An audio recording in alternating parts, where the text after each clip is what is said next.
I've been at UBS for over 3 years now and in London for over a year. There's a tremendous amount of activism going on in Europe, and particularly given our incredible footprint in Europe. Sitting in London, having a global platform in order to lead our activist defense efforts has been an incredible opportunity. So what can this tool do for companies that they couldn't do beforehand? Well, what this tool really does is it helps companies quantify and predict the probability that an activist will, in fact, show up over a 24-month period. This is incredibly important because so much activism, in fact, occurs under the surface. So if you're only looking at the surface, you're missing most of what's potentially going on in terms of your vulnerability. So what we're doing with this tool is taking a look at all the factors, over 400 factors per company, that an activist, in fact, looks at to be able to assess whether this company would have a profile that's incredibly attractive to an activist or not.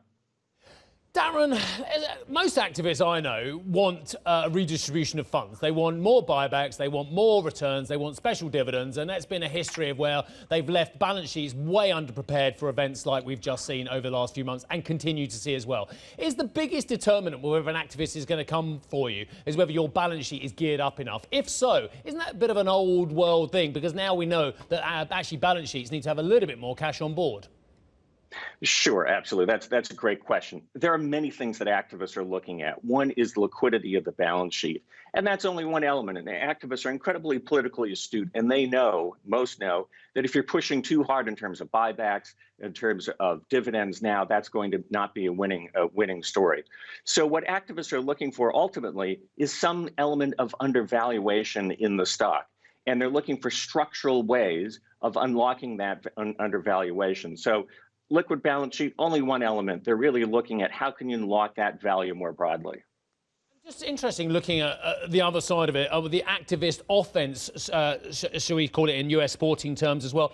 What are they looking at now that's going to be different in this COVID, well, hopefully post-COVID world at some stage? But is their attack going to be slightly different on companies now? I mean, they want the same thing. They want an improvement in the underlying share price. They want better returns as well. Is their offense going to be different now?